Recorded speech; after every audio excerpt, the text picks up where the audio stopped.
Essa é uma coisa meio surreal, né, Zé?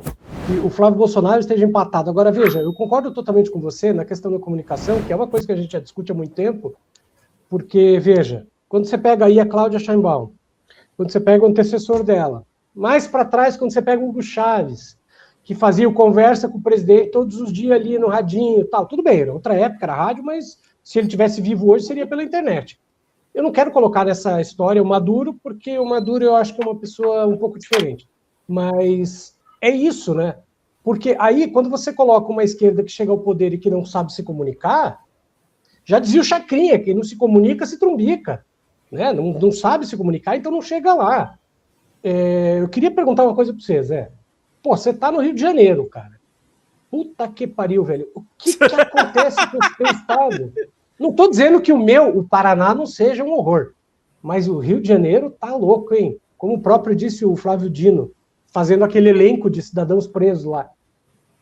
Ô Zé, o Rio de Janeiro tem jeito? Ou tem que fechar e jogar Tem, não. Rio de Janeiro, eu não sou carioca, né? Eu nasci em Belo Horizonte. Eu vim para o Rio de Janeiro com 17 anos. Mas o Rio de Janeiro, para mim, é o melhor lugar do mundo. Com todos os seus problemas, enfim, com seus bolsões, né? Os seus bolsões de classe média, seus bolsões de riqueza, seus bolsões de pobreza, seus bolsões de miséria. Tem de tudo. O Rio de Janeiro tem essa peculiaridade de ser uma metrópole com muitos bolsões dentro da metrópole, bolsões de miséria dentro da metrópole. E aí os conflitos ficam muito mais aparentes, né? É diferente de outros lugares que o conflito fica mais afastado desses grandes centros. Isso acontece em várias partes do mundo. Você não tem uma guerrilha urbana no centro de Bogotá. Né? Você tem sempre no entorno. Você não tem problemas sérios na cidade do México, dentro da cidade do México. Você tem no entorno. Agora, quando você pega o Rio de Janeiro, você tem os problemas dentro da cidade do Rio de Janeiro. Então, isso fica muito mais visível, fica muito mais potencializado.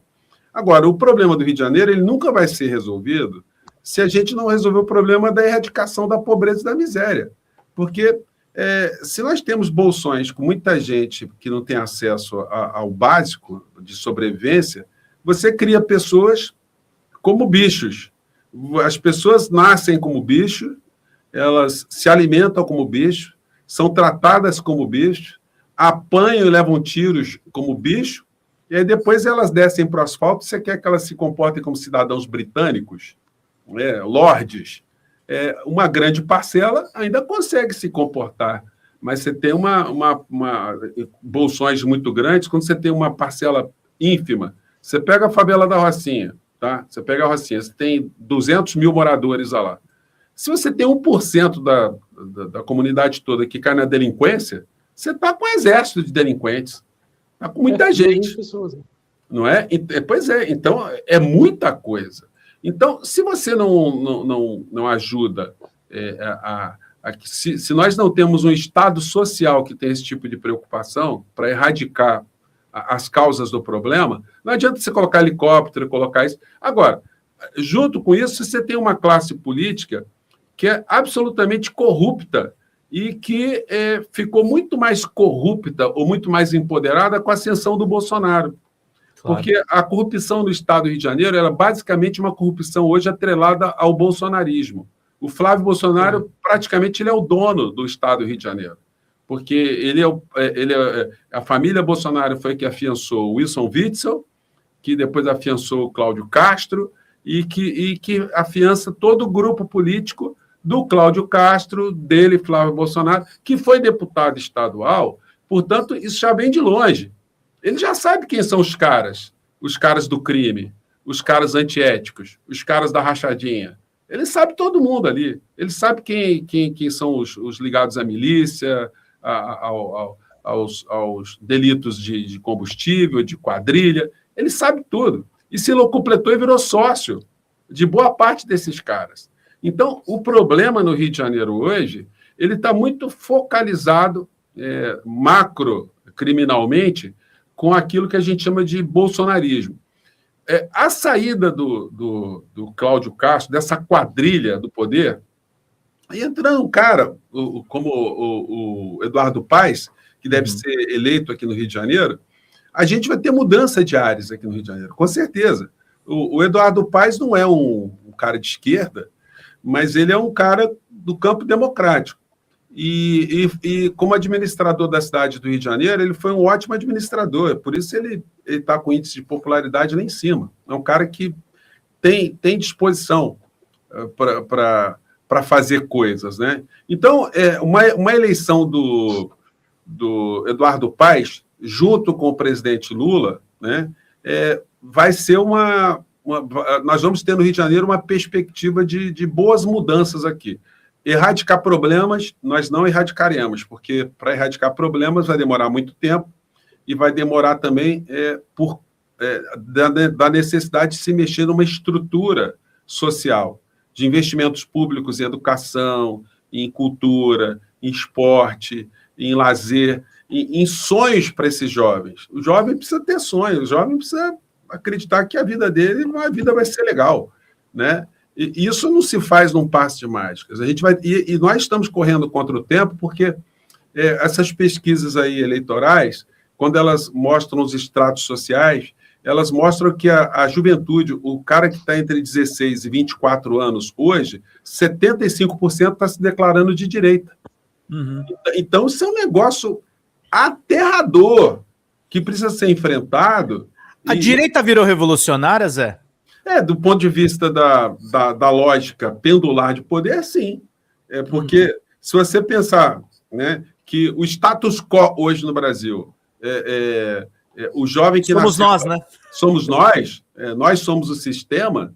Então, se nós somos o sistema não está entregando muito, então eles querem derrubar o sistema, querem derrubar a gente, né?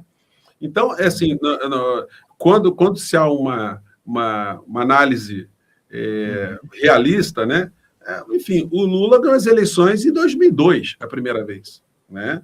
Então, nós estamos aí, enfim, tivemos um lapso com a parte ruim, que foi a gestão da Dilma, com o golpe que a gente teve na sequência, mas muitas entregas que poderiam ter sido feitas de uma forma mais contundente, elas não foram. A gente nunca teve uma reforma agrária no Brasil, desde 2002, um enfrentamento à questão do campo, né?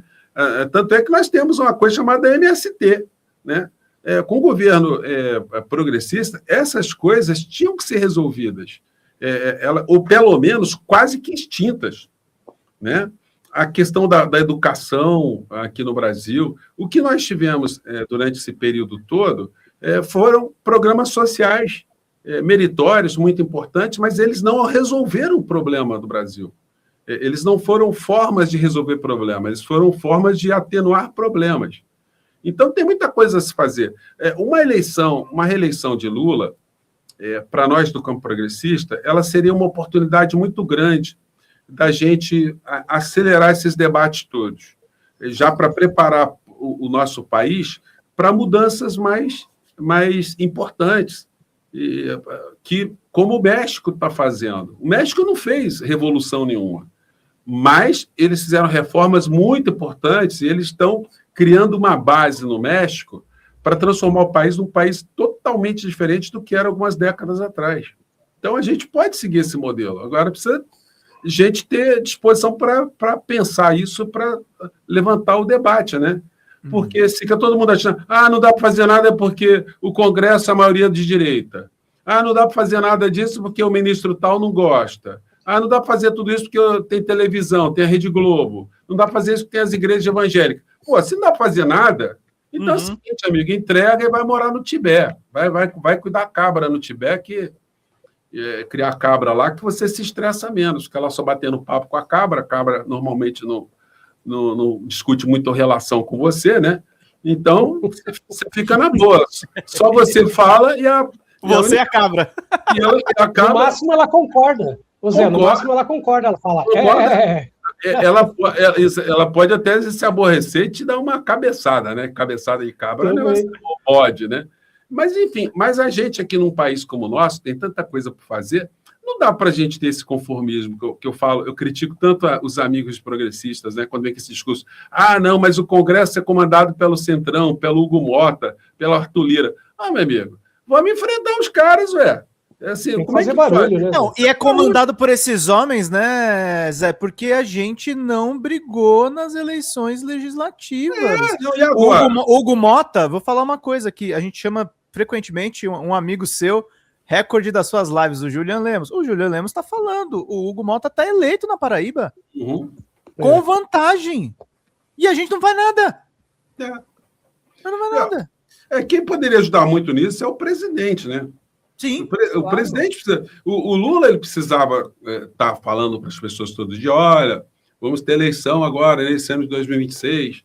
Vocês precisam apoiar aqueles candidatos que se afinem com a gente, que são contra o orçamento secreto. O orçamento secreto ele está roubando você, meu amigo, minha amiga. Ele está te assaltando.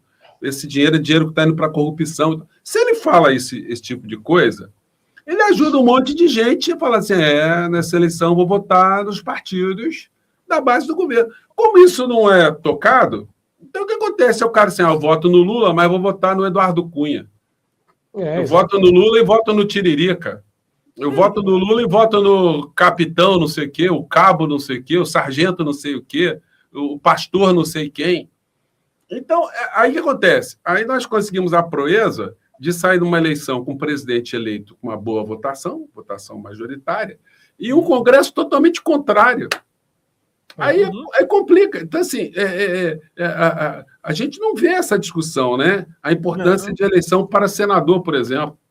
Nós aqui do Campo Progressista, se a gente fizer um debate aqui agora, nós não vamos saber, pelo menos mais da metade dos estados, nomes de senadores progressistas que podem ser eleitos. E olha que a gente está com sorte em São Paulo ainda, hein? Tem Tebet, tem Marina, tem bons nomes, mas muito estado não tem. Só que é o seguinte, Pedro, assim, o grande problema nosso é que nós não enxergamos a máquina de propaganda de eleição da extrema-direita. Nós não enxergamos isso, mas eles estão muito ativos. Eles tiveram uma reunião aqui no Rio de Janeiro, há umas 2 semanas atrás, para falar de rede social e de comunicação. Pô, eles reuniram com 5 mil pessoas. 5 mil. Sem falar do pessoal das Big Techs que estava lá. Exatamente. Então é o seguinte, esses caras fazem assim, um ativismo político que, para nós do campo progressista, é invisível. A gente não enxerga, porque as informações vão sendo dentro dessa bolha. E como a gente não consegue fazer um contraponto pesado a partir de uma liderança como o presidente Lula, aí o que acontece? A gente vai para uma eleição sem paridade de armas. Por exemplo, agora, né? O Flávio Bolsonaro fez uma live de mais de 1 hora. Quem é que faz contraponto com o Flávio Bolsonaro? Somos nós aqui, nós na rede social. Você não tem nem assim, uma rotina do Partido dos Trabalhadores, que é o maior partido do Brasil. Você não tem nenhum personagem dentro do PT que possa fazer esse contraponto. Assim, não tem uma máquina de comunicação que seja uma máquina de comunicação visível para nós do campo progressista. Né? Quando eu entrevistei no meu canal o Fabiano trompetista, eu perguntei para ele, assim, virou pegadinha, quando eu comecei a entrevistar várias pessoas, eu comecei a conversar com as pessoas, perguntando assim, olha, você sabe o que o Lula estava fazendo sexta-feira passada? Minha live foi no domingo. Aí eu perguntei para o Fabiano trompetista. Fabiano trompetista, ele é militante do PT, quadro antigo do PT, e coordena o setor agrário dentro do PT. Ele tem conexão com todo mundo e tal. E aí, um cara como esse, eu pergunto assim, você sabe o que o Lula fez sexta-feira passada? Ele falou assim, não estou me recordando, não estou lembrando. Pois é. Mas você sabe o que o Lula falou sexta-feira? Aí ele falou, não estou lembrado do que o Lula falou, não. Vou te falar a frase e você vai lembrar o que o Lula falou. O Lula disse que o Neymar foi o único jogador no mundo convocado em home office. Aí, é isso mesmo, eu vi o Lula falando isso, é verdade. Pois é, foi a frase que ganhou o mundo, né? Polemizou e tal. Aí eu perguntei para o Fabiano, aonde o Lula estava nesse dia em que ele falou essa frase do Neymar? Aí o Fabiano não sabia. Aí eu tenho perguntado para várias pessoas. Aí eu vou perguntar para vocês dois. Vamos ver se vocês sabem. Quando o Lula falou que o Neymar foi o único jogador convocado por home office, Aonde o Lula estava? Você sabe, Pedro? Você deve saber. Lula ele estava em agenda nacional. Sim, não, ficou muito subjetivo, peraí. Acho que era interior de São Paulo, não era Uma não? inauguração. Você é um cara bem informado. Então, Eu assim, sou um cara bem informado. Mas eu confesso para você que a cidade me foge. Você não sabe, né? E Marcelo, sabe, Marcelo, essa frase? Porque essa frase Eu sei que ele estava... Já que eu falei que eu não sei, eu vou dar um numa Google inauguração, aqui, mas eu não lembro o lugar não. Né? Agora você vê só a desgraça. Quando eu estou aqui com 2 amigos que são super bem informados e sabem da frase do Lula, mas não sabem onde o Lula estava, é porque a coisa está complicada. O Lula estava inaugurando um hospital de oncologia em Belo Horizonte. Isso. Oncologia com 90 milhões de reais em equipamentos de radioterapia, tomografia, equipamento de última geração, hospital do SUS. E depois, sabe o que ele foi fazer? Ele foi inaugurar um hospital universitário da Universidade Federal de São João del Rei, em Divinópolis. Que é a cidade do Aécio. Com mais de 300 milhões de reais de investimento para capacitar profissionais para o programa mais especialista. Então, o Lula foi fazer 2 coisas sensacionais e só saiu a frase dele. É o seguinte... só ficou foi a frase. Mas nós, aqui do campo progressista, nós não sabemos onde é que ele estava. Então, quando a gente, que vive aqui no meio de informação, a gente não tem a informação do que o Lula estava fazendo, eu pergunto para vocês, eu tenho que ficar feliz com a comunicação do governo Lula? Não, claro que não. Tem que estar feliz com... Porque isso aí não era um troço, gente, para todo mundo ficar sabendo. O Bolsonaro passou 4 anos, ele inaugurou um hospital, ele só inaugurou cova. Não é? Então, a gente tem um presidente com tanta entrega e a gente não sabe das entregas do Lula. Isso é uma coisa inaceitável para mim. Fala, galera da Folha TV, não se esquece de se inscrever aqui no nosso canal para assistir programas como Folha Notícias Manhã, Folha Notícias Noite, o nosso Folha Entrevista e o nosso Barzinho das Meninas. Muitas coisas bacanas a gente acompanha por aqui e a gente precisa muito, muito do apoio de vocês para nosso trabalho jornalístico, investigativo, de curadoria de conteúdo, com vocês ajudando no nosso Pix, folhademocrata@gmail.com, ou mandando superchats, valeu demais, e os recursos financeiros, tornando-se membro do nosso canal, no nosso curso de jornalismo básico, para você ficar muito bem informado a respeito de tudo. Queridos e queridas, muito obrigado pela presença de todos vocês, vida longa e próspera. Cuidem-se, cuidem dos seus, e não esquece de se inscrever aqui na Folha TV. Até mais!